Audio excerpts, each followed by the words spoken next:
Hoje tivemos o Midas, The Future of Bridge Engineer, onde tivemos palestrantes como o engenheiro Rui, o engenheiro Mateus da HMNC, o engenheiro Luiz da Colômbia, que compartilhou algumas experiências do projeto de metrô que está sendo desenvolvido em Bogotá, capital, e eu compartilhei as implementações que a Midas está fazendo das normas brasileiras. Todas as 3 palestras assim foram muito legais para ver que o software ele pode ir além daquilo que a gente imagina. Y adicional a esto, Midas Civil NX tiene una nueva función, que es la API, en la cual podemos automatizar tareas rutinarias que a veces toman mucho tiempo para un ingeniero, y estas se pueden reducir en un 50, un 60% del tiempo, y de esta forma que el ingeniero pueda tomar mejores decisiones en el diseño y en el análisis de las estructuras. Ele é muito mais direto para trabalhar com sessões de artes especiais, né, engenharia civil, e especialmente pontes. Seção caixão ele é muito mais eficiente que outros softwares, então assim, ele trabalha de uma forma que facilita a nossa vida. Agora, temos então a possibilidade de definir materiais de concreto de acordo com as normas brasileiras, a definição também das propriedades geológicas, a fluência, a retração do concreto e a variação da resistência à compressão foram implementadas no Midas. O Midas trouxe uma inovação importante de utilização da norma brasileira para o pós-processamento, né? E isso traz para a gente uma confiança, isso traz para a gente produtividade. Se adaptar ao mercado brasileiro, trazendo a norma brasileira, isso pode ser de fato um divisor de águas. E hoje ele está aí com uma interface muito boa, né? Então a gente está tentando implementar com mais intensidade dentro do escritório, e para isso eu enxergo que se pegar os engenheiros mais novos e treiná-los já no Midas, né, a gente vai ter sucesso com esse formato. Eu agradeço muito a participação. Tivemos muitos dos nossos usuários aqui, pessoal da UTEC, da NSIL, da EGT, da CENER, da Sistra, da OLG. São todos eles usuários da Midas e agradeço muito pela participação. Também tivemos aqui pessoal do DIR, né? Que também está bem interessado também em conhecer muito mais sobre o Midas. Estamos muito felizes com a participação de todos vocês aqui no evento.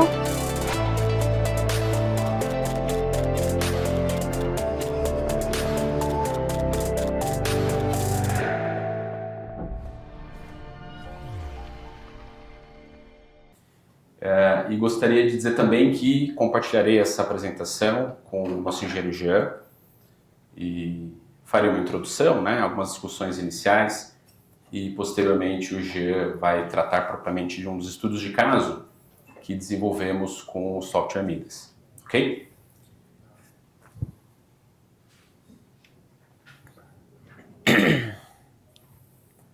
Bom, uma breve apresentação. Matheus Marchesi, né? Sou engenheiro sócio da HMC Engenharia, formado pela UFSCar, graduação mestrado, né? O doutorado em andamento aqui na Poli, professor da PUC São Paulo, e também o Jean, que é nosso engenheiro sênior especialista, né? Que vai conduzir a parte dos estudos de caso. Engenheiro formado pela Central de Lyon, na França, com dupla titulação na USP, na Politécnica USP.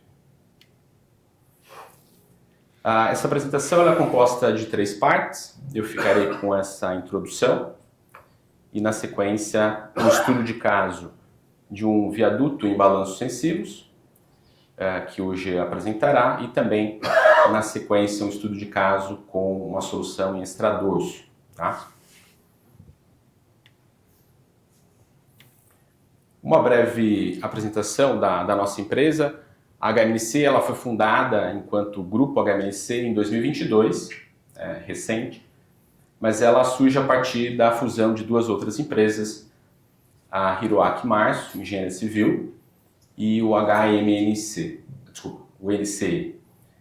O Hiroaki Março foi fundado em 95 e o NCE foi fundado em 2016.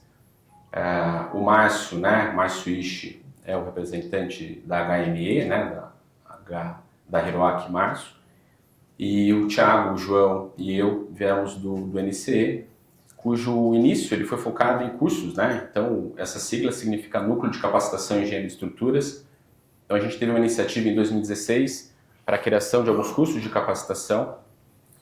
Tivemos êxito nessa empresa, tivemos mais de 1.000 alunos, seja no presencial, seja também no online, mas foi um pouco inevitável a gente, de certa maneira, desenvolver um braço de projetos, né, nessa empresa, e as coisas foram tomando corpo, né, e até chegou um ponto que a gente acabou transitando, né, o core dessa empresa para projetos. Claro que teve a influência que a gente sempre brinca, que foi encontrar um dos nossos cursos online vendidos na Santa Efigênia, né? E olhando o copo como meio cheio, foi bom porque tinha na capinha desse CD o curso NCE, né? Como se fosse, olha, importante, né? Vendendo uma marca ali. Bom, vou olhar o copo meio cheio e vou falar que fizemos sucesso, né? Apesar do curso estar custando R$25 lá na Santa Efigênia. E não só por isso, mas isso, claro, que contribuiu.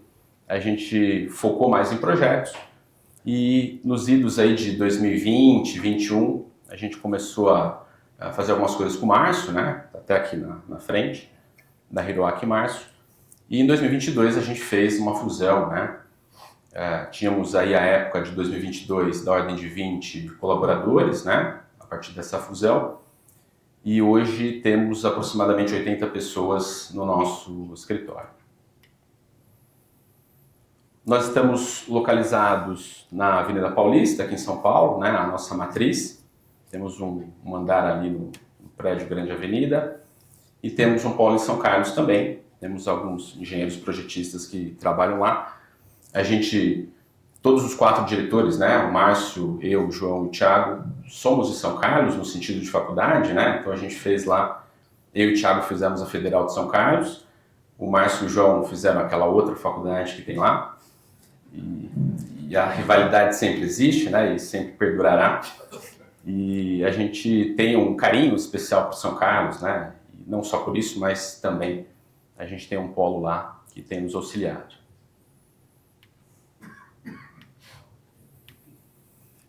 E para fechar essa parte introdutória, eu trouxe uma frase do professor Schleich. Ele é falecido, né? Foi professor da Universidade de Stuttgart, foi orientado do Leonard, né? Ele faleceu em 2021.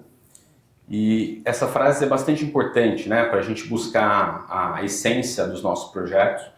Obviamente ela não é conflitante com o nosso cenário aqui do evento, que é modelos ou softwares, né? Que são super importantes para a gente pensar em produtividade e análises eventualmente mais elaboradas. Mas essa frase ela traz uma essência que a gente precisa sempre se lembrar, né? Pode até parecer óbvio, mas o óbvio tem que ser lembrado, né? O óbvio tem que ser dito e muitas vezes aí o óbvio precisa ser ensinado. Essa frase ela traz, né, numa tradução livre, a arte de encontrar o modelo certo e aplicar o método correto de análise em definir e buscar consiste em definir e buscar o suficiente e não o máximo possível. Qualquer refinamento redundante é destrutivo, assim como qualquer omissão substancial.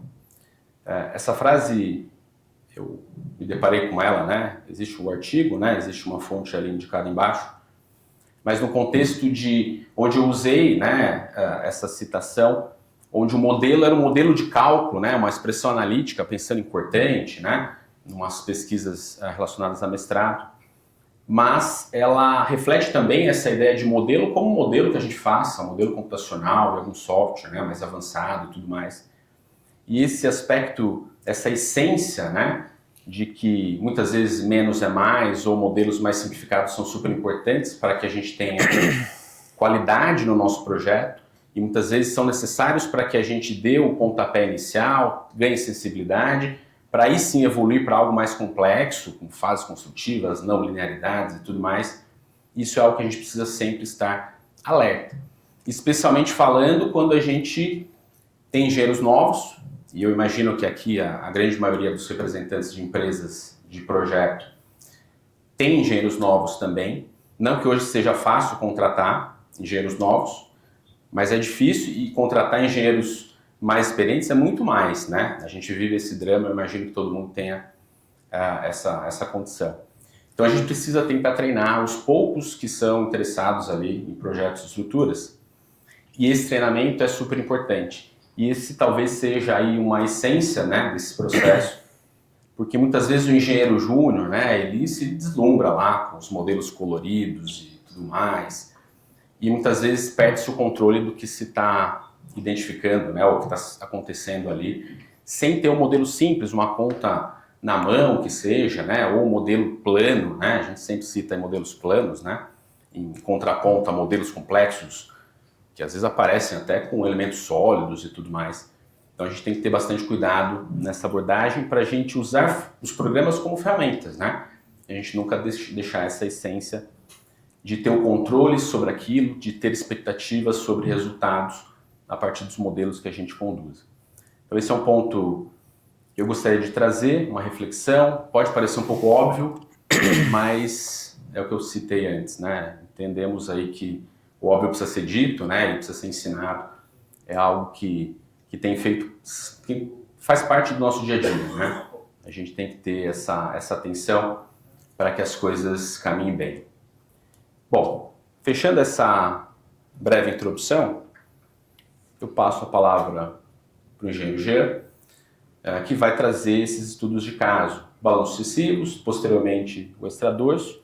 O foco aqui, propriamente, é trazer aspectos de projeto, né, das soluções que foram dadas. É uma mesma situação, então são alternativas para o mesmo problema a ser resolvido, né? E alguns prós e contras de alguns cenários, né? E trazer também alguns aspectos aí de modelagem, comidas, né? Alguns resultados obtidos. E sem dúvida, também a necessidade de cheque de modelos simples, né? Para a gente ter controle do que a gente está evoluindo, tá bom? Obrigado, passo a palavra para o Gê. Aí para passar, tá bom. Isso. Bom dia a todos. Eu vou agradecer o Matheus para me chamar aí para essa apresentação. Como ele fala, ele é professor, né, da PUC, então está acostumado com esse exercício de apresentar, que não é o meu caso. Mas vamos lá, a gente vai conseguir atravessar esse momento aí. Então, primeiro caso, um balanço sucessivo, né? Uma estrutura relativamente clássica, 3 vãos, 80, 130 e 80. Largura de 10 metros, passa em cima de uma rodovia, então algumas questões de geometria que eu vou apresentar aqui no caso. Bom, a gente não sabia muito o público que havia, então uma pequena relembrança do balanço sucessivo. A gente, como que se faz esse método, né? Se constrói o pilar de maneira clássica, se posiciona o carro de avanço em cima das aduelas de partida, A0, B0 ali no segundo desenho, e com esses carros de avanço se concreta as aduelas seguintes, A1 e B1. E uma vez que elas estão executadas, os carros de avanço se chamam avanço porque eles avançam, vão para as aduelas seguintes e se concreta a aduela A2 e B2 e assim por diante, até se completar todo o trecho feito por balanço sucessivo, que é a figura ali embaixo. Uma vez que esse trecho em balanço sucessivo está executado, no caso dessa obra, se faz uma parte no vão lateral cimbrada, né, que realiza depois a continuidade com a proteção, e, por fim, o fechamento, juntando os carros de avanço ali no vão central, se realiza a aduela de fechamento e pronto. Depois é só finalizar a obra. Essa obra ela tem uma particularidade que eu mencionei, que é alguns conflitos de geometria. Então, ali a gente tinha um problema de não poder subir muito a obra, por questões geométricas de inclinação da via. Então, a gente tinha essa limitação. E embaixo, essa rodovia que passa com gabaritos. E vocês podem ver ali na figura de baixo, no vão central esquerda do pilar, o gabarito que passa muito perto da estrutura. Então, por isso que vocês podem ver também que o perfil ali da fibra inferior desse caixão está bem forçado. O trecho em parábola ali está bem forçado com o trecho longo, reto, para justamente fugir dessa interferência com o gabarito. Ali, de resto, um balanço clássico, usual, né? Nada de grandes novidades. Uma seção mais alta de 7 metros, se não me engano, ali na região dos apoios, e a região menor ali no vão central. Pronto. O modelo no Midas é feito em barra, ali renderizado, né, para enxergar melhor. Nesse modelo, a gente coloca bastante coisa já, acho que muita gente está acostumada, né, entra com a proteção, as fases construtivas. Ali, vou mostrar rapidamente, porque pelo fato da gente ter essa geometria diferente, a gente enfrenta uns trabalhos um pouco mais braçais, de mudar um pouco a geometria das aduelas, o traçado dos cabos, se procuro ter cabos rebaixados, como vocês podem ver ali, a gente tinha umas dificuldades cortantes, enfim, coisa que a gente está acostumado a lidar, né? Os cabos positivos para o fechamento da obra, né, estão também ali inseridos no modelo, e as fases construtivas também detalhadas no modelo, com o peso seguindo toda a sequência construtiva que eu apresentei lá no começo, né? Então, o peso do carro de avanço que está lá no modelo, que vai avançando conforme a obra avança, o peso do concreto mole ainda está lá, depois a aduela que entra como estrutura e segue assim avançando com os cabos sendo ativados nas devidas fases. E assim vai seguindo ali, né, as cargas vão andando, as estruturas acontecem junto com os cabos. Nesse tipo de modelo também coloca todos os dados de entrada de retração, fluência, né, para ter todos os efeitos de longo prazo. Então, e o Midas, uma coisa que o Matheus comentou, né, essa questão da verificação. Então ali é prático ter todos esses que o Midas fornece, esses cabos que são bem no quesito da proteção. O Midas ele é bem amigável para traçar, de fato, né, a gente usa bastante os cabos para visualizar as perdas, a gente consegue verificar com bastante facilidade que a gente não errou ali na entrada dos dados. Perdas progressivas, importante para esse tipo de obra, onde vão aparecer bastante redistribuição de esforço. Então, por isso que são muitos dados que a gente precisa entrar neste tipo de modelo especificamente. As fases construtivas que eu detalhei antes é importante para que esse tipo de obra, uma das grandes características é que o esforço que a gente vai obter lá no final, ele depende do histórico da construção. Então, por isso que exige um modelo um pouco mais complexo com todo esse detalhamento, porque ali eu coloquei os dois gráficos de momento, né, para diferenciar. O gráfico de cima é um gráfico que a gente obtém no fim da fase da construção da obra. A gente vê que ali o momento, na região central, o momento positivo é nulo, a gente fecha ali, toda a carga foi via momento negativo até os pilares. Se a gente tivesse construído essa obra já inteira, totalmente cimbrada, protende e ela entra em funcionamento, a gente teria um diagrama de momento como na figura de baixo, que não tem, que é diferente. Então, aí a importância de detalhar com bastante cuidado toda a fase construtiva e de estar bem de acordo com como que vai acontecer na obra. Outro recurso que a gente usa bastante em Midas, que é prático também no intuito de verificar, essa ferramenta de verificar onde está o trem tipo para cada esforço. Quando a gente quer ver um momento maior, cortante maior, a gente vê se a gente não jogou um trem tipo totalmente errado, pode acontecer na entrada de dado, verifica o esforço. Verificação nunca é demais.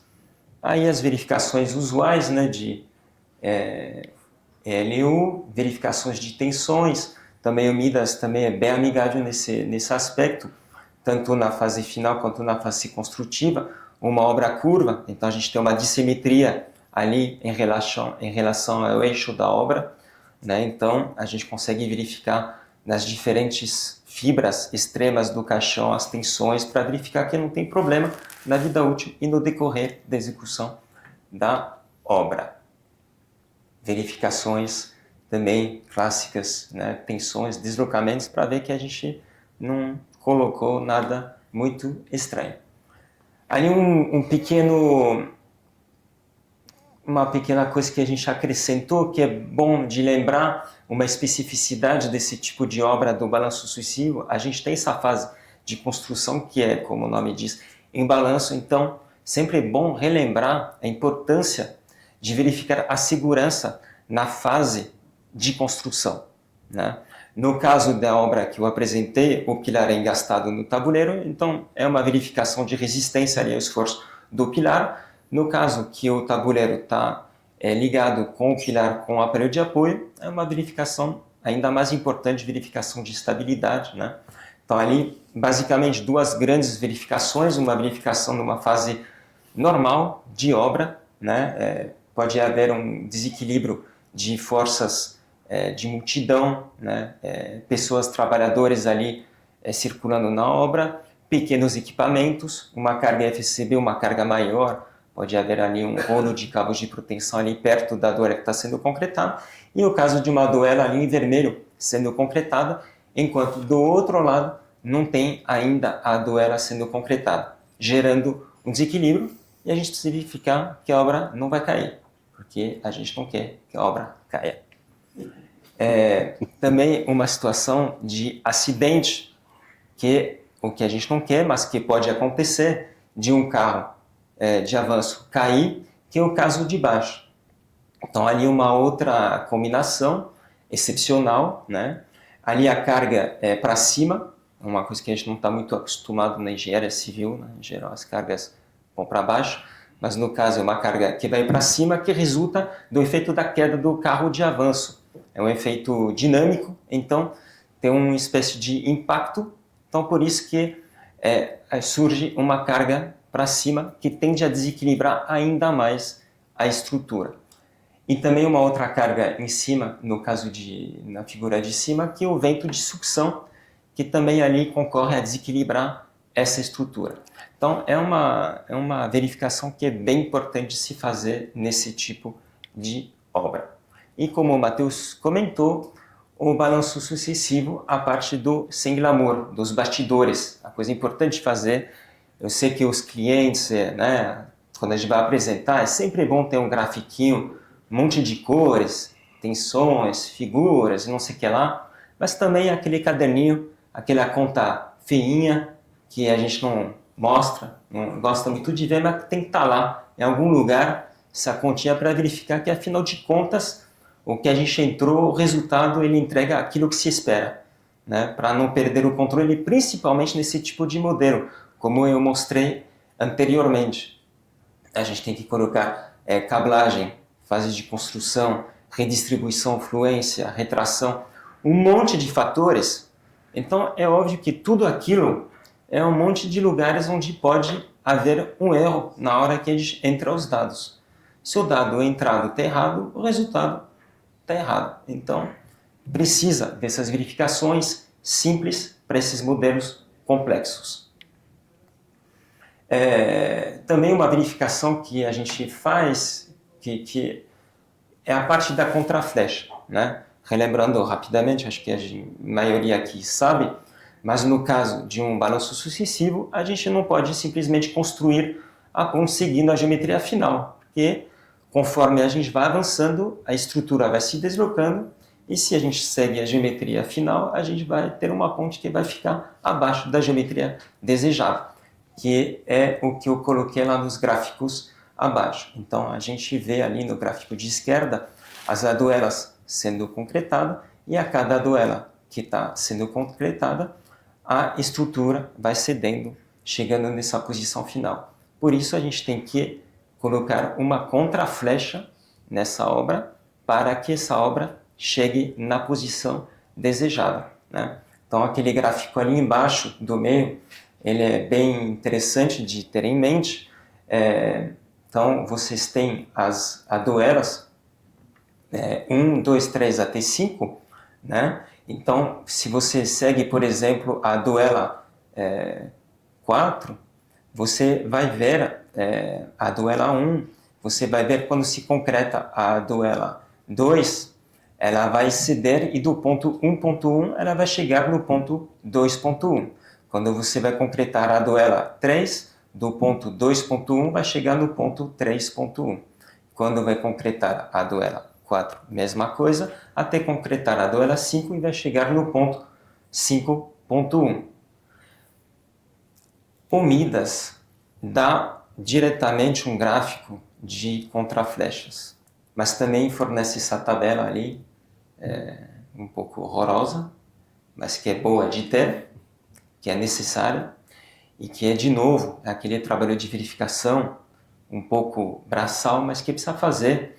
E o que a gente gosta de fazer é pegar essa tabela e analisar, para ver o que a gente tem é o correto, é aquilo que a gente espera, né? Então, em cima dessa matriz ali, dessa tabela, a gente calcula uma outra tabela, além de tentar colocar umas cores para ser mais amigável, a gente trata um pouco esses dados, por exemplo, zera o deslocamento na cabeça dos pilares, porque não interessa nessa análise, e a partir dessa tabela que a gente calcula, a gente gera o nosso gráfico de contraflecha para verificar que a gente obtém aquilo que também a gente espera, tá? Uma outra coisa ali que a gente procura fazer nessa obra é um certo cuidado no traçado dos cabos. Essa ponte, especificamente falando, a gente tinha bastante sorte, porque a equipe da geometria entregou para a gente um traçado sem nenhuma simetria. Uma coisa muito prática para facilitar o trabalho, porque tudo fica diferente, né? Então a gente gosta bastante quando isso acontece. Então, quando isso acontece, a gente procura deixar a coisa um pouco mais padronizada, né? Porque na obra, quanto mais padronizado, melhor, né? A gente tem umas coisas que a gente procura não ser muito criativo, porque senão, em cima do que a gente inventa, a gente chega na obra e vem lá outras invenções. Então, além disso, a gente sabe, é um tipo de obra complexa, é difícil, esses cabos são pesados, né? Então colocar esses cabos, fazer a montagem correta é difícil. Então é bom garantir um traçado desses cabos padronizado para facilitar também a vida dos caras na obra e facilitar a verificação do que eles estão fazendo é o correto, né? Então ali a gente fez uma tabela que eu, enfim, gosto de mostrar porque a entrada ela é bem pequena, mas ali atrás também, mas de novo um trabalho bem braçal. A gente entra ali todos os trechinhos dos cabos, né, que são compostos de reta, parábola, equaciona tudo isso.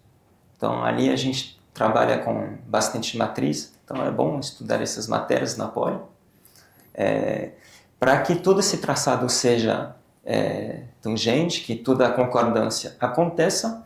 E uma vez que a gente automatiza bastante isso, a gente consegue trabalhar de maneira mais fina no traçado do cabo, né? Então, que apesar da geometria sem nenhuma simetria desse caso, dessa obra, a gente procurou padronizar, por exemplo, o ângulo das ancoragens dos cabos. Então, quando vocês vê o ângulo das ancoragens, você vê que os ângulos ali que o cabo vai chegando, ele se repete para facilitar a forma ali do bloco de ancoragem que vai acontecer na obra. Então, para padronizar a forma, padronizar a chegada do cabo, né? Tudo isso facilita e procura evitar erro.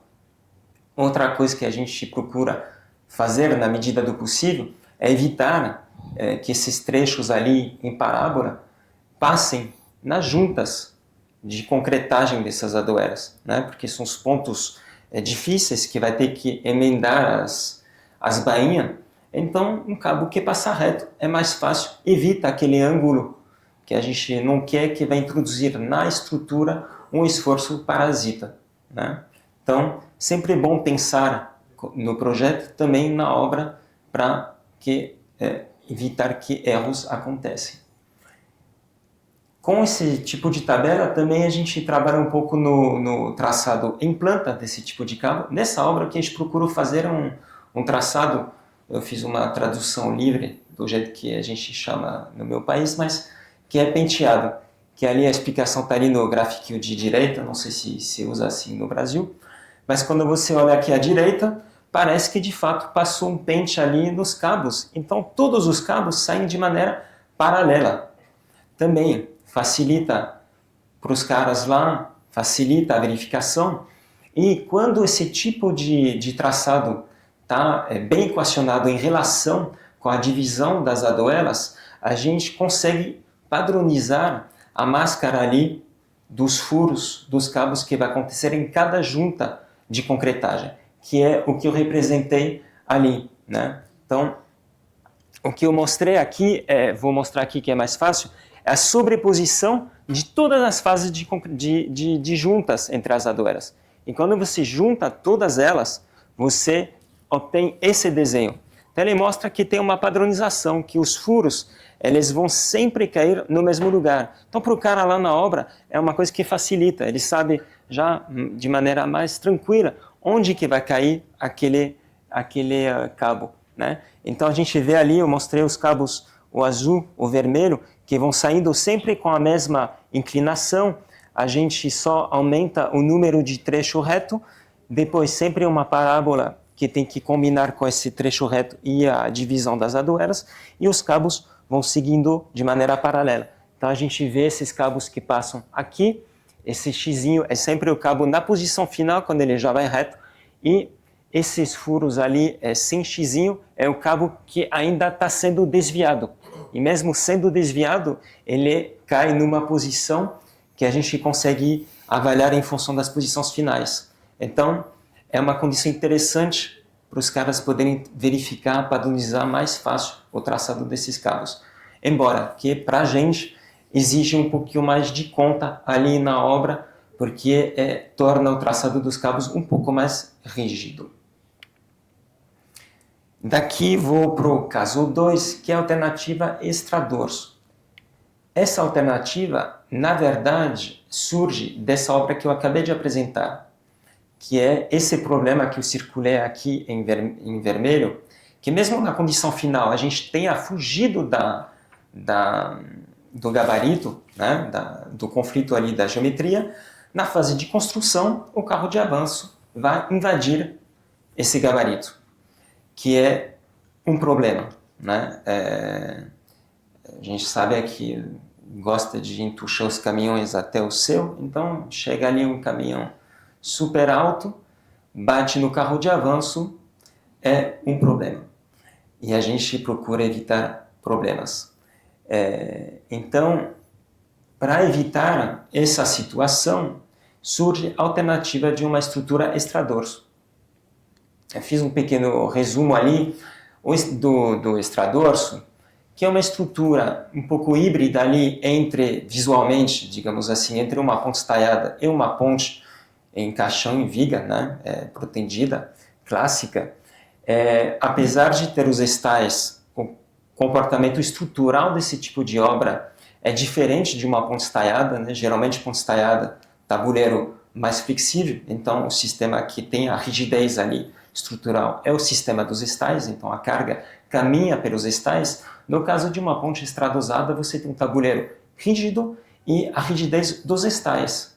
Então ali você tem um pouco dois caminhos de caminhamento da carga em paralelo, estais e tabuleiro, né? Da maneira de construir esse tipo de obra não modifica muito em relação a um balanço sucessivo, se executa basicamente da mesma maneira, só com a diferença que tem que colocar os estais, não é? Nesse caso, surge essa proposta do extradorso porque, mesmo em termos de custo, acaba sendo uma obra competitiva, principalmente para esse tipo de vão, e porque, no nosso caso, o OBS ele tem um problema na fase de operação. Então, o fato da construção invadir o gabarito acrescenta o custo da obra, né? Sinalização, um monte de medidas de segurança que ali precisam estar implementadas durante todo o tempo da construção, então isso aumenta o custo da obra. Então ali a gente tira esse custo, então acaba tornando a obra, a solução estrada usada, ainda mais interessante. E um ponto que eu gosto de relembrar das pontes estrada usadas, que eu acho bem fundamental, principalmente no cenário brasileiro, que é uma obra que, em relação à ponte estaiada, né, que estamos nessa febre da ponte estaiada, mas ela tem um custo de manutenção menor. Por quê? A ponte estrada usada ela tem um tabuleiro mais rígido. Então, a variação de tensão dos estais é menor que a variação de tensão nos estais de uma ponte estaiada com um tabuleiro flexível. Menos variação de tensão, menos fadiga, menos necessidade de manutenção. Então isso é uma coisa interessante, né? A manutenção é um custo que vai estar ali, que o poder público vai ter que sustentar por um período longo. Então pensar na manutenção dessas obras, eu acho que ali é um negócio importante de se ter em mente, muito importante. E a ponte estrada usada, lógico, traz um diferencial estético, né? De uma visibilidade desse tipo de obra que se destaca um pouco. E por fim, essa obra ela reduz a emissão de CO2, menos concreto e menos aço, em relação a uma ponte em balanço sucessivo. Esse assunto da emissão de CO2 é um assunto que vem sendo trazido pelos clientes, que já estão de olho nesse critério. Então, isso é bom de se ter em mente. A implantação da obra é a mesma obra, né? Vocês podem ver ali só a implantação dos mastros, né? Diferente da obra anterior. A ponte estrada usada, a grande diferença, vamos dizer, em relação à ponte, além dessa questão estrutural que eu falei, a altura dos estais em relação à ponte estaiada é menor, né? Eles funcionam como uma proteção mesmo, menos como estais. Então o mastro é muito mais baixo do que uma ponte estaiada. Então resulta num perfil que vocês têm aqui. E ali, essa linha tracejada é a linha que vai ser o espaço ocupado pelo carro de avanço. Então essa estrutura, pelo fato de... Eita, desculpa, que não sei como que volta aqui. Pronto, consegui. O fato de a gente colocar os estais, a espessura do caixão é reduzida em relação à obra em balanço sucessivo, então mesmo na fase de construção a gente foge da interferência geométrica.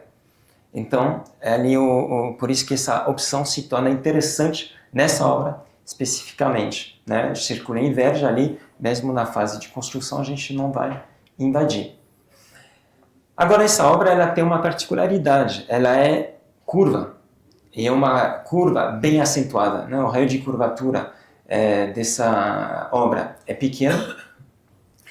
Então, os estais ali externos, onde eu coloquei esse retângulo vermelho, não podem invadir o gabarito da via da própria ponte, né? Então, por isso que a gente inclina o mastro externo para que esses mastros não entrem, não invadem o gabarito da via. Então resulta ali o mastro externo, um mastro inclinado, certo? No pilar interno, que é o pilar entre o retângulo vermelho e amarelo, a gente tem umas limitações geométricas, que eu vou mostrar que fica mais fácil aqui, né? Esse é o pilar que eu chamei de externo, que a gente inclinou para fora, para que os estais nele ancorados não interfiram no gabarito da via, e ali é o mastro interno. Ele também não pode vir para cá, porque ele vai invadir o gabarito da via da própria ponte, mas também ele não pode ir muito para fora, porque no caso dessa ponte, esse mastro está muito perto desta via inferior, né, em cima da qual a ponte passa. Então o mastro não pode muito ir para lá, porque também ele vai interferir ali, a gente tem uma limitação geométrica. Você podia utilizar Ah, tá bom. Ah, eu acho que ele está funcionando. Tá. Sim. Você vai caminhar para lá.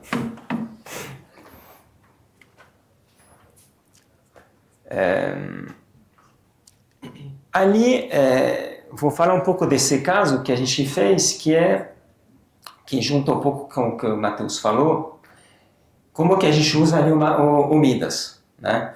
A gente tem uma situação um pouco que foge um pouco do normal, a gente precisa avaliar e a gente precisa entender para onde a gente vai.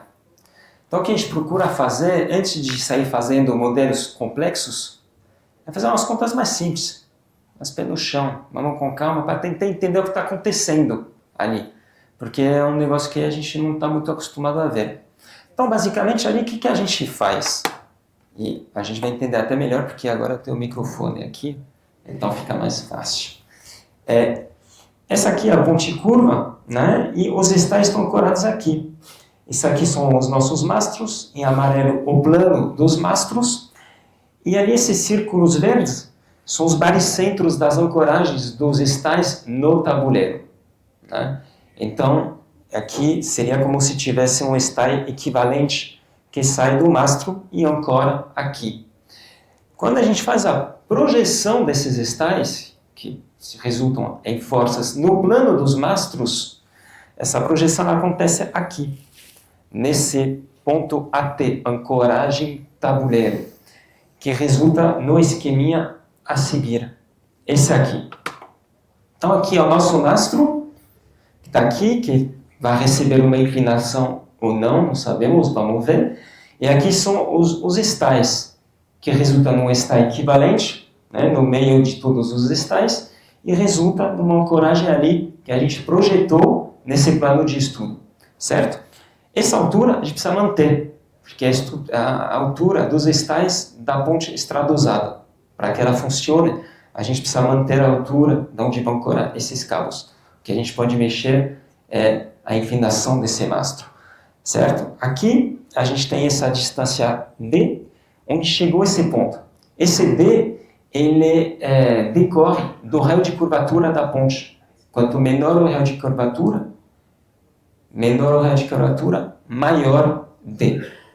E essa distância L é a projeção da ancoragem superior, ancoragem mastro dos estais, ali, nessa linha. Uma vez que a gente chega nessa figurinha, a gente consegue equacionar o nosso problema, física, básica, simples, a gente sabe o que está fazendo. Não vou mostrar de novo o caderninho horroroso, mas basicamente aquele caderninho horroroso, a gente faz umas contas assim, de novo sem glamour, mas a gente procura um pouco de glamour na engenharia, então a gente faz uns gráficos com cores, para deixar eles um pouco mais bonitos e legíveis, e a gente chega nesse grafiquinho.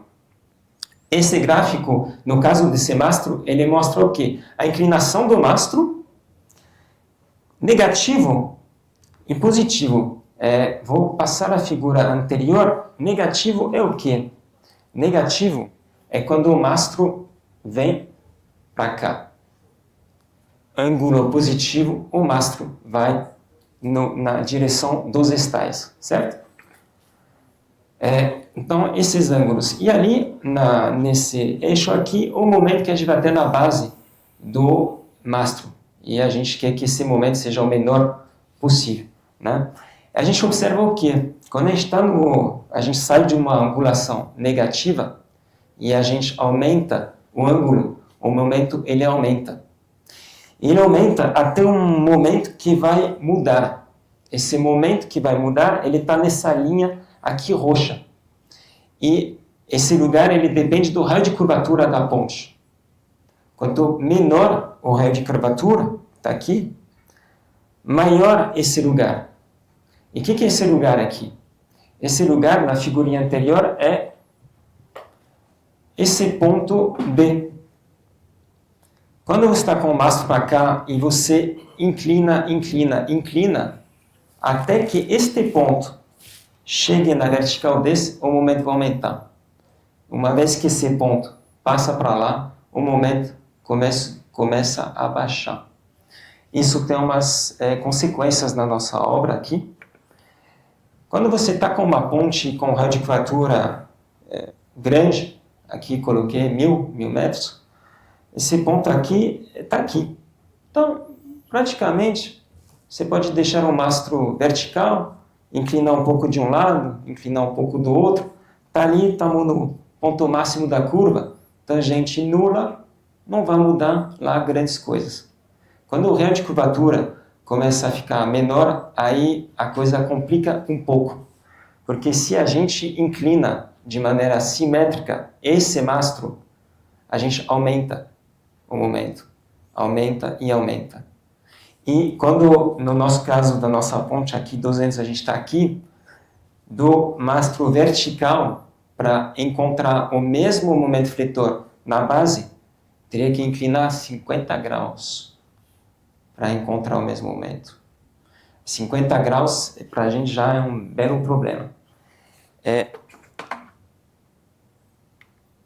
Daí, a gente usa o Midas, uma vez que a gente entendeu um pouquinho o comportamento, a gente sai um pouco na condição do coelho à noite no farol do carro e não sabe para onde vai.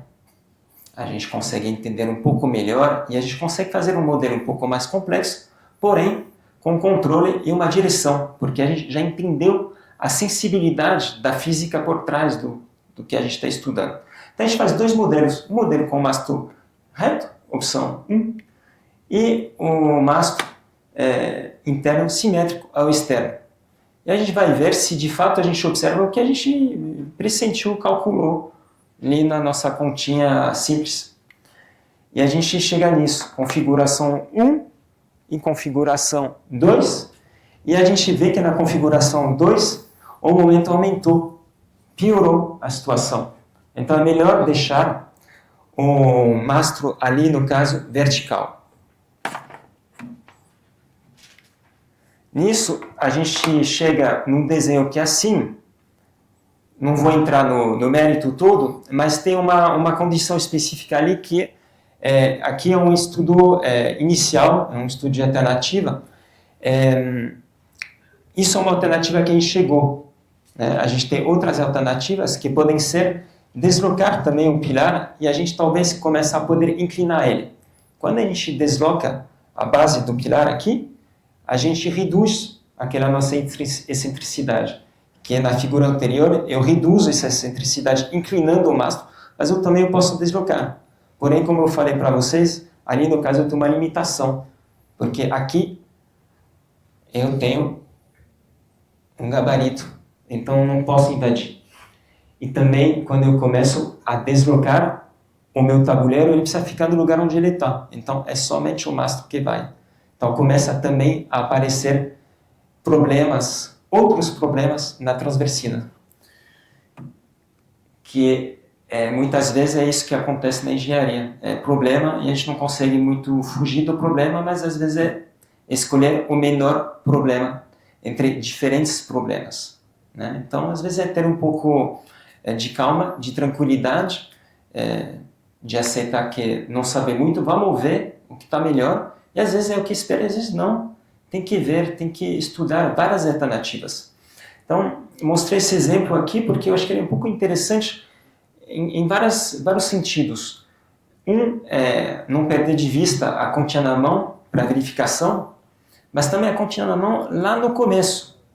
Porque às vezes, eu tenho um programa ali super poderoso, eu vou fazer e vou resolver. Calma lá. Vamos fazer uma física primeiro, vamos equacionar o problema para entender o que está acontecendo. E a gente consegue ali vislumbrar uma direção, um caminho para resolver um problema quando se apresenta às vezes um problema que a gente não está muito acostumado. O que está acontecendo? Vamos entender ali um pouco, vamos tentar simplificar, vamos tentar modelar. Na mão mesmo, uma vez que a gente entende, a gente consegue fazer um modelo mais complexo sem se perder, porque a gente já sentiu a sensibilidade da obra, a gente sabe para onde a gente vai. Então resulta ali nesse desenho, e ali a gente faz esse nosso modelo e a gente segue para as verificações mais usuais, tensão nos estais, a gente verifica que está tudo certinho, o pórtico dos mastros também. E é isso, gente. Espero que eu não tenha estendido demais. O Matheus, que é o professor está me sinalizando que sim. Então, é isso. Obrigado, gente.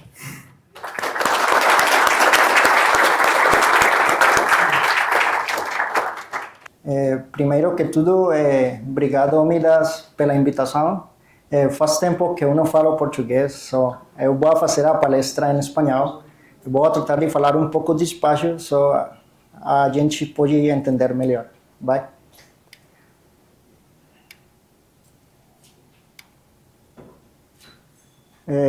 Vale, entonces, la presentación va a tratar respecto al proyecto que tenemos actualmente en Colombia. El proyecto es la primera línea del metro de Bogotá. Este proyecto lleva más o menos en espera 80, 90 años. Por temas políticos no había podido avanzar, pero desde el año 2019 ya se pudo adjudicar y en estos momentos ya tenemos un avance de aproximadamente el 75% del avance de la construcción. La palestra la dividí en 4 partes. La primera parte voy a resumir de qué trata el proyecto para que puedan entender cómo es el proyecto y después mostrar cómo se está implementando Midas Civil NX para el proyecto más grande de infraestructura de Colombia. Vale. En la primera parte quiero mencionar que la composición del concesionario la componen 2 empresas chinas. La primera empresa es CHEC, tiene un porcentaje del 85% de la concesión, y la segunda empresa es Xi'an Rail Transportation Group Company Limited, que posee el 15% del concesionario. Básicamente el concesionario es un concesionario chino donde aproximadamente el 30-40% de las personas son chinos y el 60% somos colombianos. El trazado de la primera línea va desde esta parte, que es el sur occidente de Bogotá, va hacia el norte de la ciudad, hacia este punto. Aquí, como podemos ver, este es una sección transversal de cómo va a quedar el urbanismo, incluido el metro de Bogotá. La longitud del viaducto de esta primera línea es la primera línea más larga de Sudamérica. Tiene aproximadamente 24 kilómetros, 23.6 kilómetros. Esta línea tiene 16 estaciones, 17 interestaciones. Las interestaciones son los vanos que van entre estaciones, ¿vale? La velocidad de operación es de 43 kilómetros por hora. El tren que se cotizó y demás y que se va a implementar en el proyecto es un sistema CBTC, es decir, es automatizado, no va a tener operadores en el servicio, sino se va a manejar desde una central que va a conducir automáticamente los trenes. El proyecto posee 28 edificios de acceso y el proyecto también posee puentes especiales que ya los voy a mencionar. Vale, el proyecto, en el inicio del proyecto tenemos el patio taller. En este patio taller encontramos la fábrica de PHC, la fábrica de Vigasú, edificios de mantenimiento, edificios de estacionamiento y vías de pruebas. En esta parte, este edificio que ven acá, se van a almacenar 30 trenes. En estos momentos a la ciudad de Bogotá han llegado aproximadamente 10 trenes, pero al final de este año ya esperamos que la totalidad de trenes estén en la ciudad. Aquí Este proyecto y el concesionario chino se ganó esta concesión por dos tecnologías que estamos implementando dentro del proyecto. La primera son los PHC, que significa Pre-Stressed High Concrete. Esto es unos pilotes prefabricados, pretensados, con un concreto de 55 megapascales, ya voy a mencionar más. Y la segunda es la fábrica de viga azul, que también para los vanos estándares son vanos de viga azul. En el patio taller tenemos esta fábrica donde ven los techos azules. Es el sistema industrializado que montamos en el patio taller para fabricar estos segmentos y poderlos transportar a las partes que son requeridas.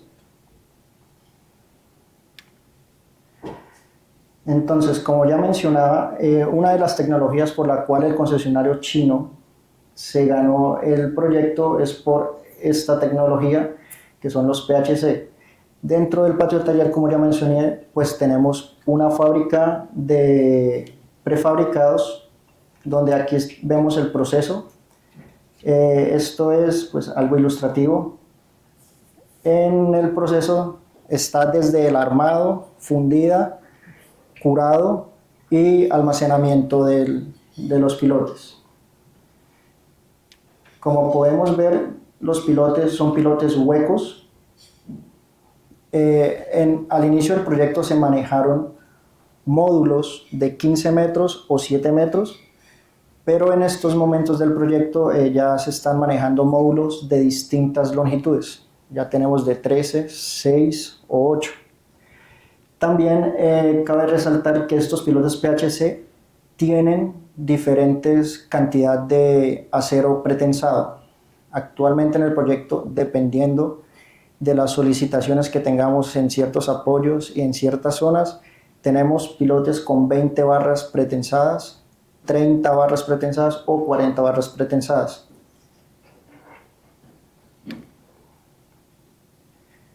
Un momento. Vale, aquí quiero mencionar que la conexión entre módulos de PHC es mediante soldadura.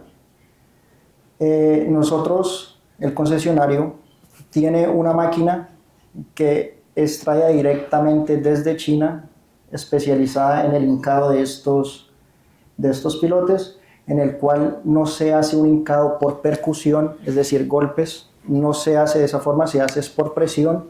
Tenemos unas arandelas que abrazan el pilote y lo empujan a presión.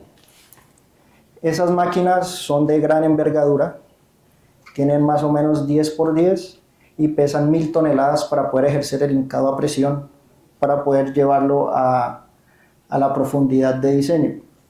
Este sistema se está implementando en Bogotá porque Bogotá tiene una particularidad y es que el suelo en la mayoría de sus partes es muy blando.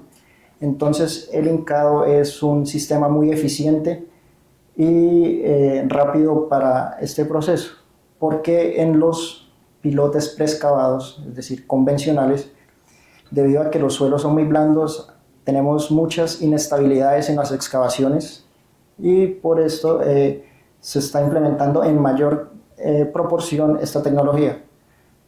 Cabe destacar que no toda la cimentación tiene PHC, más o menos un 70-80%, y el 20% restante por temas de espacio, logística y demás se están utilizando pilotes preexcavados. Ahora, la segunda tecnología que estamos implementando son estos segmentos de viga azul. Como podemos ver, primero cada segmento se funde uno tras otro para cada vano, debido a que la mayoría de vanos son iguales, pero hay algunos que son distintos, por lo que por el trazado tenemos curvas y demás. Entonces, para evitar problemas en la colocación de los ductos del post-tensado, se fabrica una tras otra para evitar este problema. Esto se hace para todos los vanos.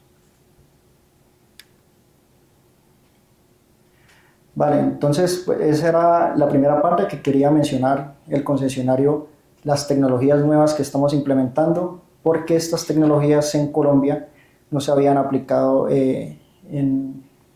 voy a decir, nunca en la historia del país.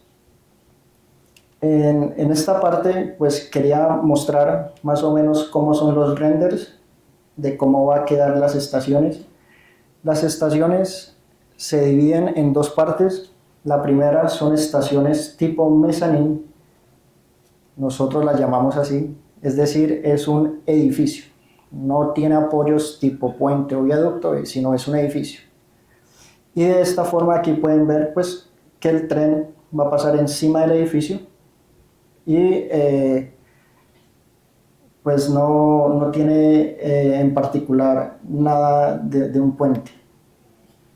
Y el segundo tipo son las tipo nave central, que en este caso sí tenemos en esta zona apoyos tipo viaducto, apoyos tipo puente, y los 28 edificios que mencioné al inicio son estos edificios que nosotros le decimos edificios de acceso, que es donde las personas pueden acceder al tren en este tipo de estaciones. Las estaciones tipo nave central son 12 en el proyecto y las tipo mezzanine son 4 de las 16 que tenemos.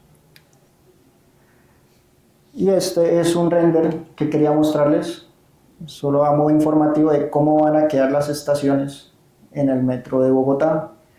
Aquí en la parte superior pues tenemos una estructura metálica que es la cubierta y pues quería mostrar porque en estos momentos no tenemos pues unas buenas fotos de avance de esta parte, pero pues con el render pueden ver a futuro cómo van a quedar las estaciones.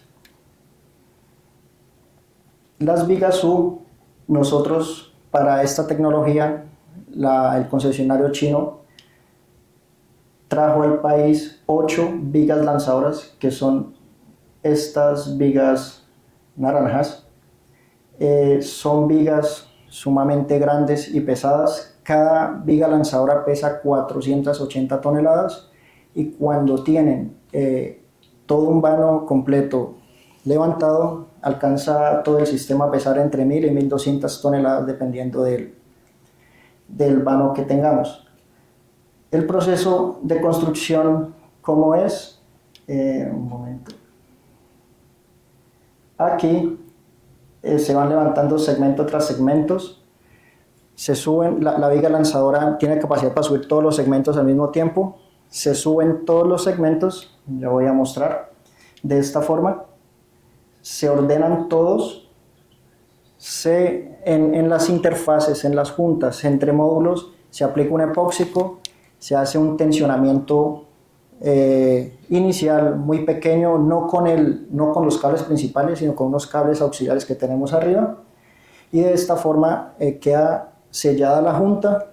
Posterior a esto, el tensionamiento se realiza aquí en todos estos ductos.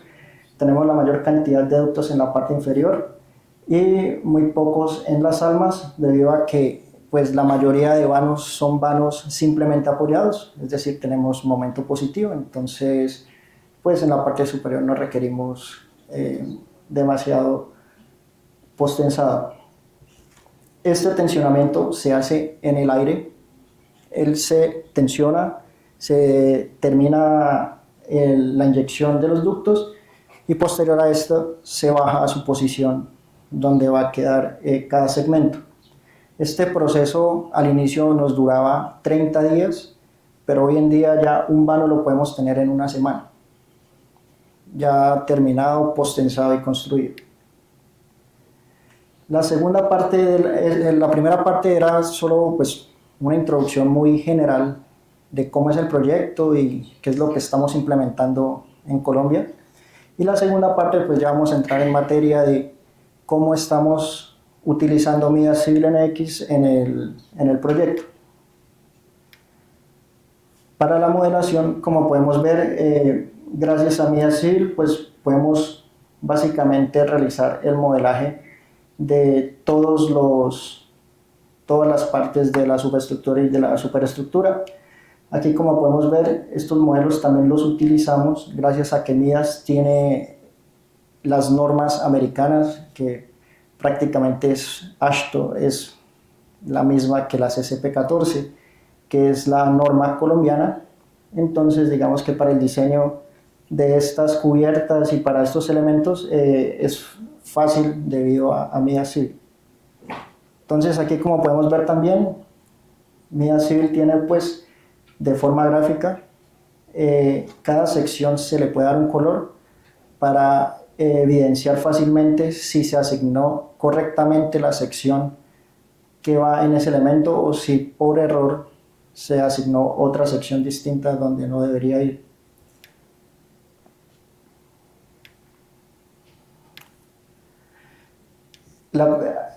En la diapositiva anterior eran las estaciones y para este caso estoy mostrando las interestaciones en donde nosotros estamos pues realizando este modelaje de toda la subestructura para el diseño y análisis de estas cimentaciones.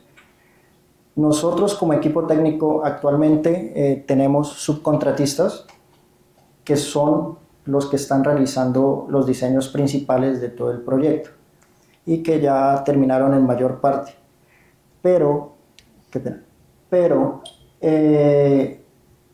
como apoyo técnico, el concesionario tomó la decisión de no subcontratar esa parte de acompañamiento técnico, sino realizarlo dentro del concesionario. Por eso nosotros también tenemos todos estos modelos y dentro del equipo pues tenemos personal especializado en estructuras que sabe manejar el software. Midas Civil nos permite de buena forma y de forma ágil modelar los elementos. Nosotros tenemos pues todos estos tipos de elementos para poder modelar. Los que estamos o que utilizamos en mayor proporción son los elementos tipo General Beam, Tapered, que son básicamente elementos tipo frame normales. Y el segundo tipo que utilizamos bastante son los elementos tipo Plate, que son para modelar unos muros de rigideces o los dados de cada apoyo. Dentro de las herramientas que nos da Midas Civil tenemos estos tres que señalo en rojo, que son las más útiles y las más fáciles y que empleamos dentro del concesionario. La primera que podemos ver aquí es el Point Spring, que es la forma en que Midas nos permite modelar la interacción suelo-estructura dentro del modelo estructural, es decir, aplicar resortes a cada nodo de los pilotes. La segunda es el Elastic Link, que como podemos ver aquí, se representa de esta forma y es una forma en la cual podemos modelar los neoprenos, las gomas, para evitar, porque pues, en diferentes herramientas lo que uno hace normalmente es modelar un elemento tipo frame, quitándole las propiedades y poniendo una rigidez equivalente, pero Midas en este caso ya nos da una herramienta que es muy ágil para solo modelar rigideces y poder leer los resultados de forma fácil. Y la tercera que más utilizamos son los Rigid Links. Este funcionamiento es muy útil, es para generar zonas rígidas entre uniones de elementos. Como podemos ver acá, aquí podemos unir pues, de zona rígida la viga cabezal con la viga U, la zona entre la columna y la viga cabezal y la unión entre pilotes y el dado. Esta opción de Rigid Link pues, es muy útil debido a que lo mismo, no tenemos que modelar un elemento tipo frame, sino de esta forma ya podemos leer directamente las solicitaciones en el primer nodo del pilote y no vamos a cometer un error de que de pronto tomamos el elemento muy rígido y estamos haciendo algún análisis con ese elemento.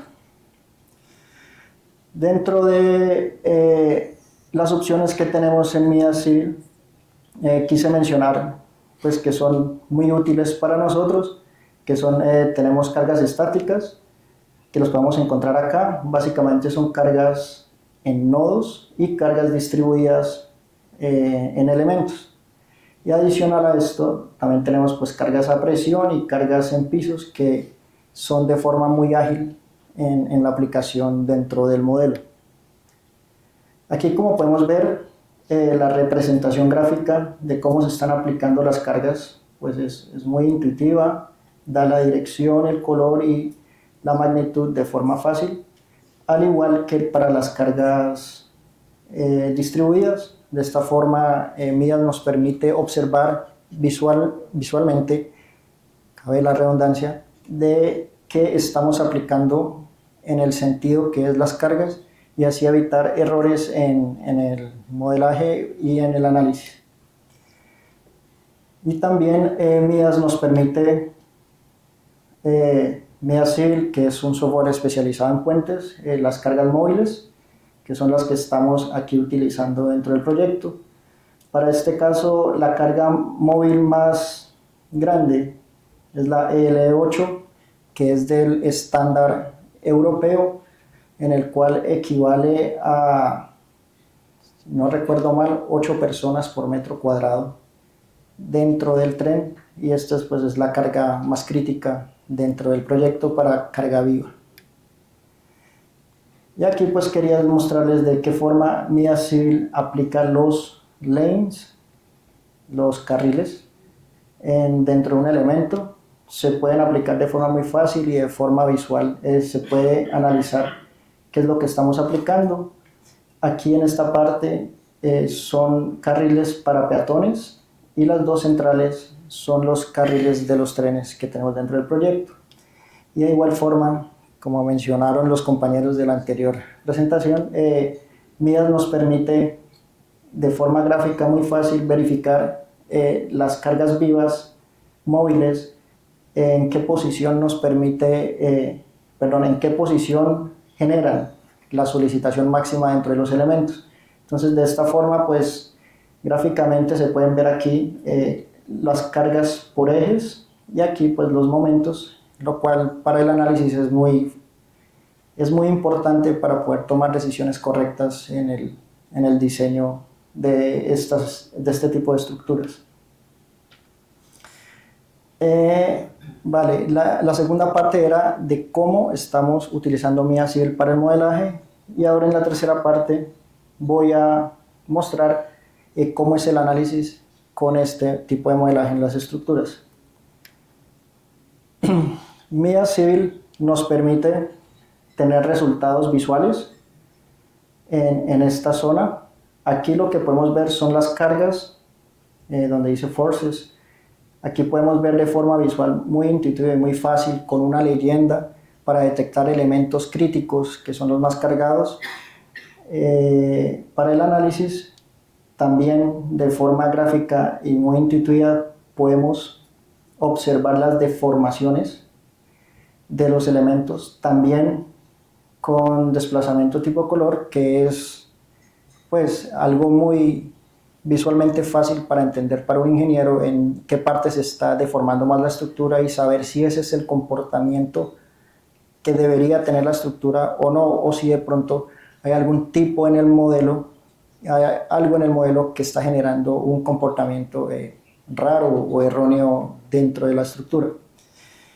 Y por tercero, pues estas son las tres que más utilizamos dentro del proyecto. Es el Mode Shapes, que es para el modal espectral, para el análisis sísmico, para mirar visualmente de lo mismo si tenemos algún problema, si hay algún nodo que está vibrando mucho y está suelto, entonces pues se puede observar muy fácil. Midas también nos permite revisar o visualizar los resultados en formas de tablas. Tenemos todas estas opciones para visualizar los resultados. La primera parte era de forma visual, ya les voy a mostrar, y la segunda parte es de forma de tablas, en la cual también para el análisis y el procesamiento del diseño es mucho más fácil para un ingeniero. Midas nos permite seleccionar qué elementos queremos leer las cargas qué casos de carga vamos a leer y en qué parte del elemento vamos a leer, si al inicio, si al final, si a un cuarto, a la mitad o a 3/4, donde queramos las cargas, él nos las tabula en una tabla. Y aquí pues estoy mostrando de qué forma se muestran las cargas en Midas Civil. Esta es una tabla para cargas y es una tabla para desplazamientos. Estas tablas son de forma muy útil para procesar datos dentro de Excel. Es básicamente control C, control V y se copian fácilmente. Entonces es muy útil para uno como ingeniero pues, poder tomar datos y poderlos analizar de forma rápida. Y aquí como quiero mostrar, estos son los resultados visuales. Aquí podemos ver los momentos máximos que tenemos en un vano estándar. Y aquí, como ya dije, pues tenemos estas leyendas que nos permiten visualizar muy fácil en donde tenemos concentraciones máximas de solicitaciones. Y también de esta forma podemos verificar si hay algún error o no dentro del modelo. Lo mismo para las columnas. Podemos visualizar los momentos que tenemos en una columna por evento sísmico y aquí pues podemos analizar en qué partes se están concentrando y esto también permite realizar un detallado de la estructura más fácil para poder optimizar el acero y no pues poner el refuerzo máximo en toda la longitud del elemento, sino poder hacer un despiece, un detallamiento del refuerzo más refinado. Midas Civil también nos permite utilizar y visualizar estas gráficas, como ya les mostré, de forma llena o de forma, por así decirlo, transparente para los análisis que necesitemos realizar. Y de esta forma, pues, el ingeniero puede optar por esta o por esta, la que le parezca más fácil para la lectura de los resultados. Y otra opción que nos gusta mucho dentro del proyecto para el análisis de los dados, donde los dados en mayor proporción se diseñan por biela tirante. Para esto nosotros utilizamos las cargas de los pilotes en cabeza y esta forma de visualizar por elemento extruido y por colores en la cabeza de los pilotes, como podemos ver acá, los resultados pues, son muy visibles y muy fáciles. Entonces, para realizar un modelamiento de biela tirante de dados es de forma muy intuitiva y fácil. Y de esta forma también podemos localizar el comportamiento del dado para un evento sísmico. Aquí podemos pues mirar cuáles están a compresión y a tensión y mirar en qué sentido se debe realizar el modelamiento de este dado. Y por último, quería mostrarles también los cheles de cómo estamos implementándolos para el proyecto.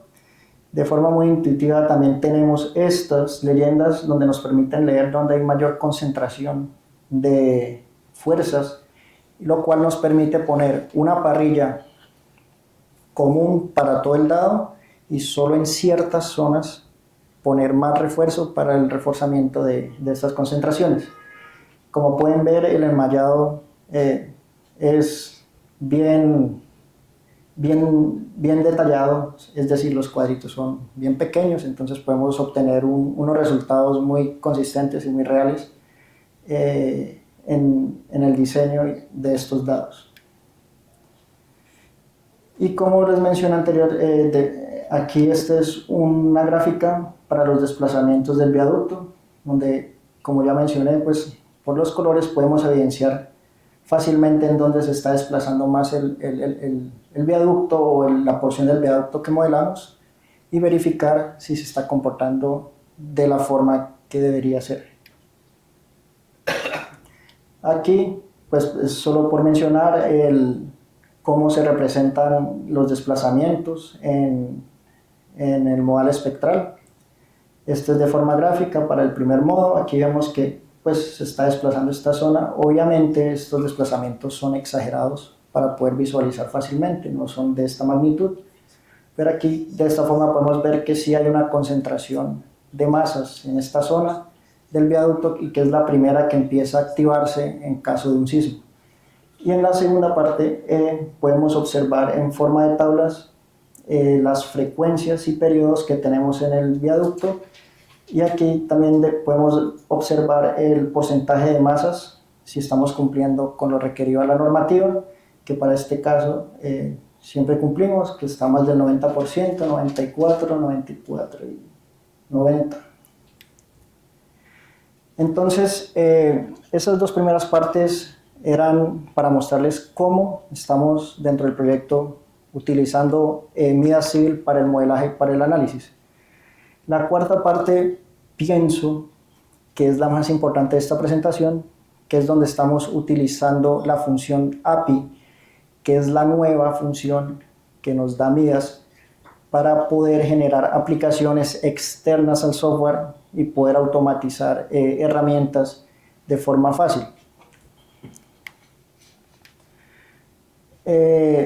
Para este caso, nosotros, como apoyo técnico, el concesionario es un concesionario chino y ellos tienen en su cultura que todo tiene que hacerse muy rápido y de buena forma. Ellos casi no tienen la cultura de esperar y analizar, ellos quieren es seguir y seguir y seguir y cumplir su cronograma, y si pueden hacerlo en menor tiempo, para ellos es mejor. En ese orden de ideas, el equipo técnico utilizó esta función de API debido a que en muchos puntos del proyecto, por temas logísticos y demás, nos vimos en la necesidad de cambiar un tipo de pilote por otro. Como ya mencioné, en el proyecto tenemos dos tipos de pilotes, uno es el PHC y el segundo es un pilote convencional, pilote preexcavado. Por este tema, como ya el alcance de los subcontratistas se termina, porque ya es un problema de construcción, entramos el equipo técnico a apoyarlos.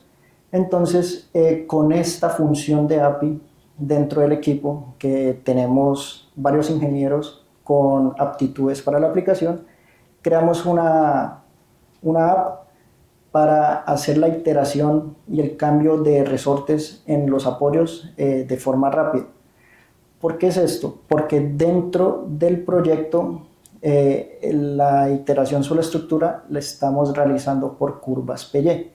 Y es decir, para calibrar estos resortes pues son varias iteraciones, tenemos modelos relativamente grandes con muchos apoyos, entonces el tiempo computacional pues es demorado, y para tomar decisiones en campo, debido a que como somos apoyo técnico y el equipo no puede demorarse, nos vimos en la necesidad de crear esta aplicación que nos ayudó a reducir los tiempos de entre una semana y media, a un día, 2 días en toma de decisiones.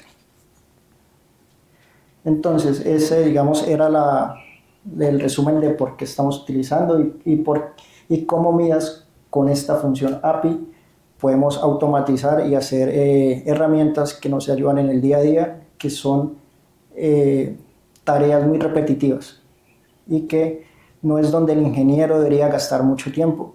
El ingeniero debería gastar más tiempo es en el análisis de resultados y en la toma de decisiones de la estructura y del proyecto.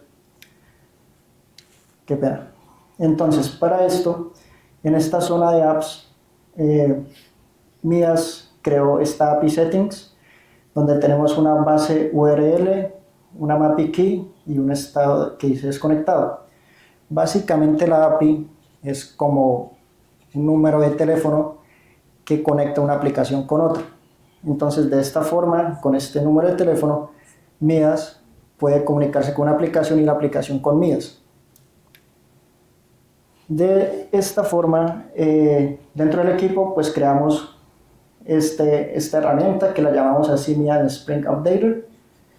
Esta es la interfaz que creamos, en donde tenemos 2 pestañas que ya las voy a explicar a continuación. Y lo más importante, pues, es que el lenguaje de programación que implementamos para esta herramienta es Python, y las bibliotecas o librerías que utilizamos para la creación es OpenYXL, que es para que Python pueda leer datos de Excel, El PySite 6 es para crear esta interfaz gráfica. Y request es para hacer la comunicación entre la aplicación y Midas. La estructura de la aplicación es como vemos acá. Tenemos una pestaña que dice Control y la otra que es Spring Review.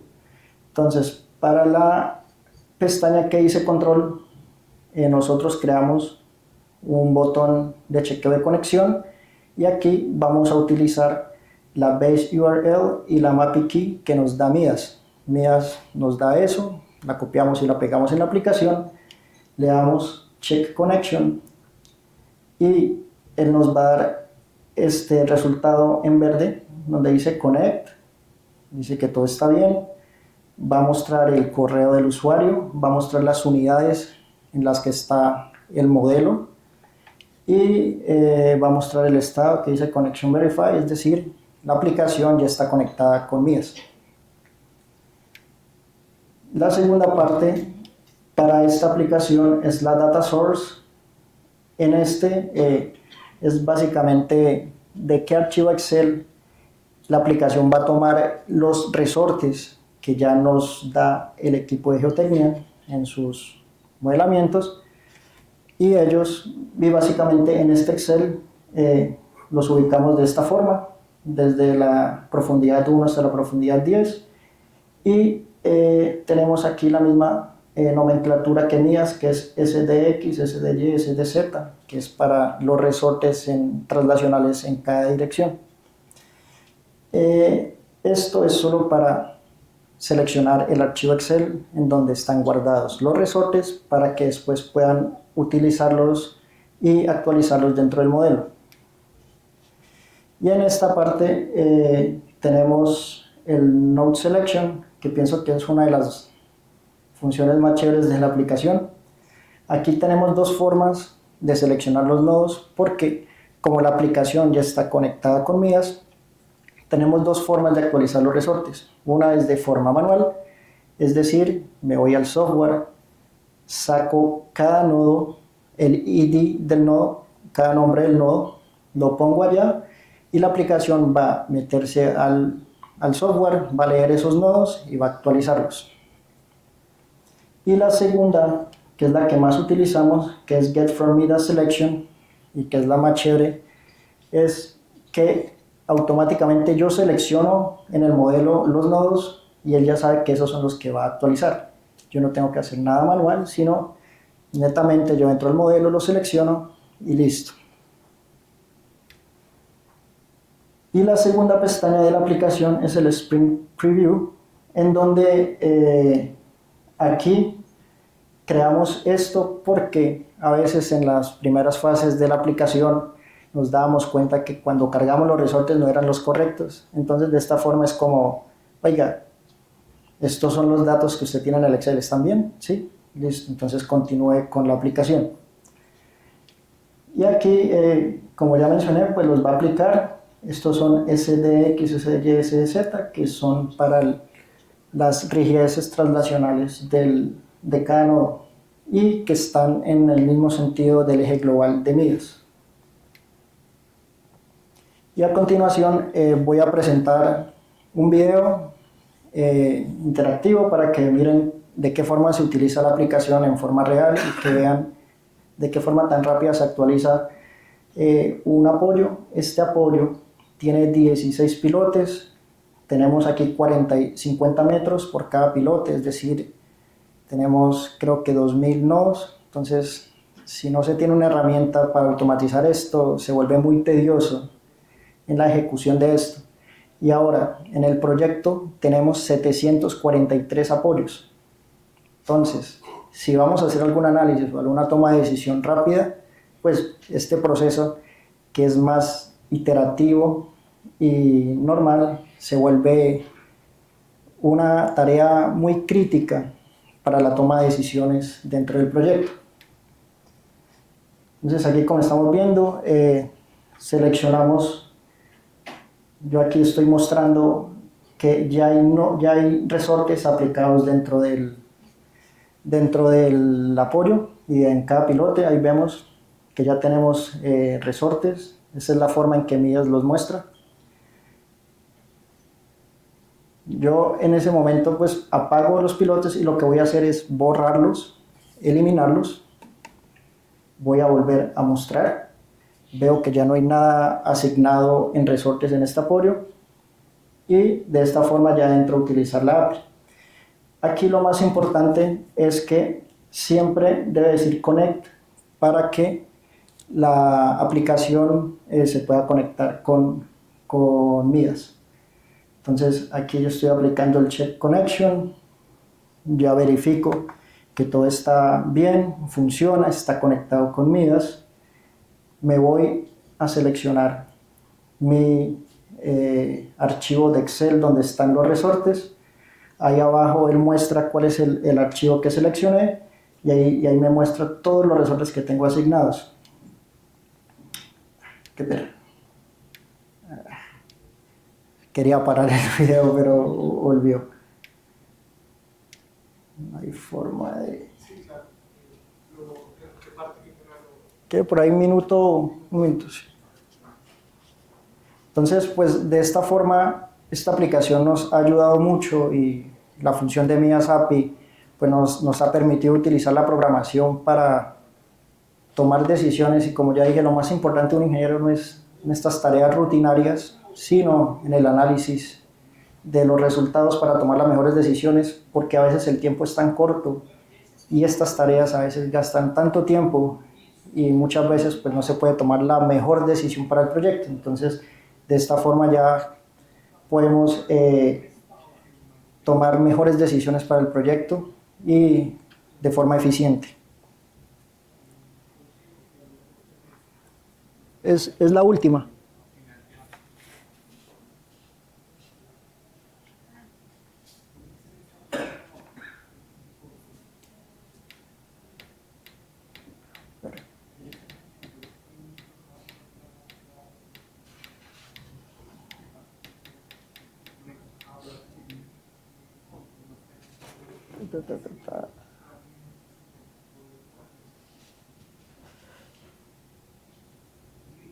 Sí, un minuto.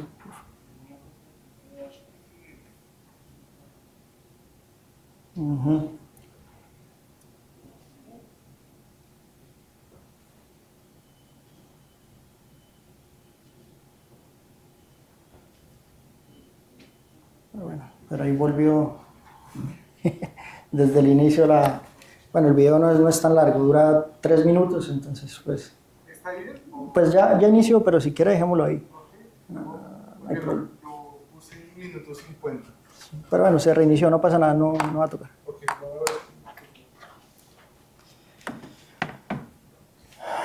a ver.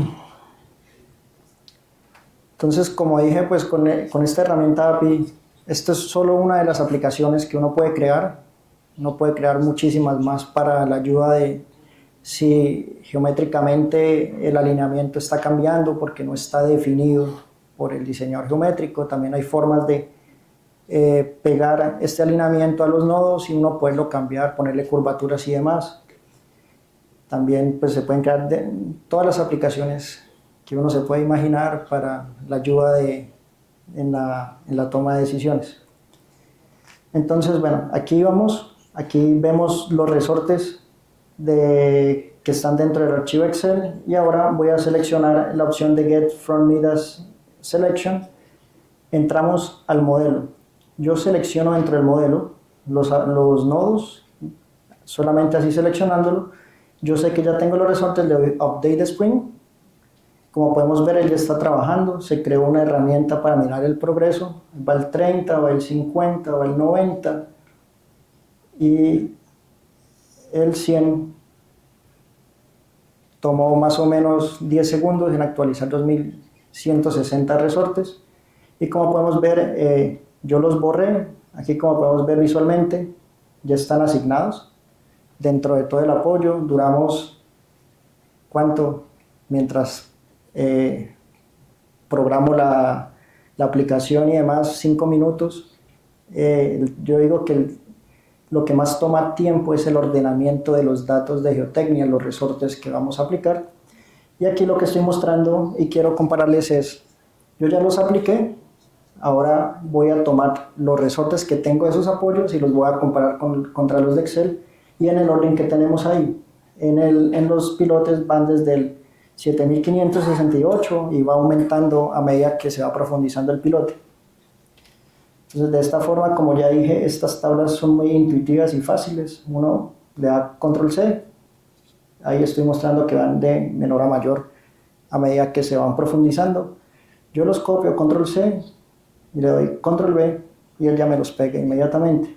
Entonces, de esta forma yo puedo mirar y comparar si los resortes que apliqué quedaron de forma correcta.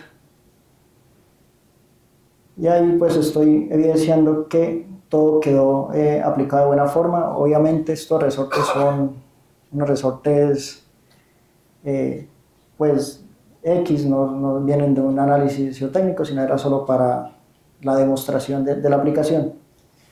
Y aquí lo que estamos viendo pues ya al final es la selección de el numeramiento de los pilotes. Y que vamos hasta el 75.511, en el cual ahí vemos que el último pues quedó bien asignado.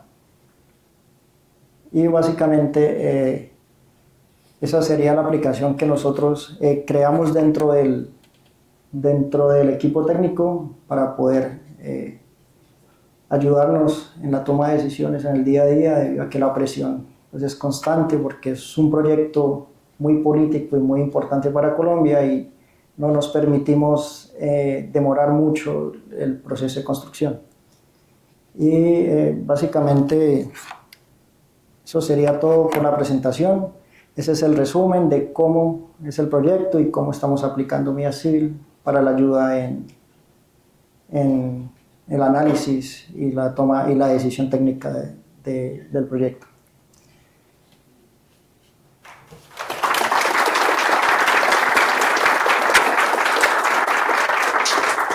¿Algo más?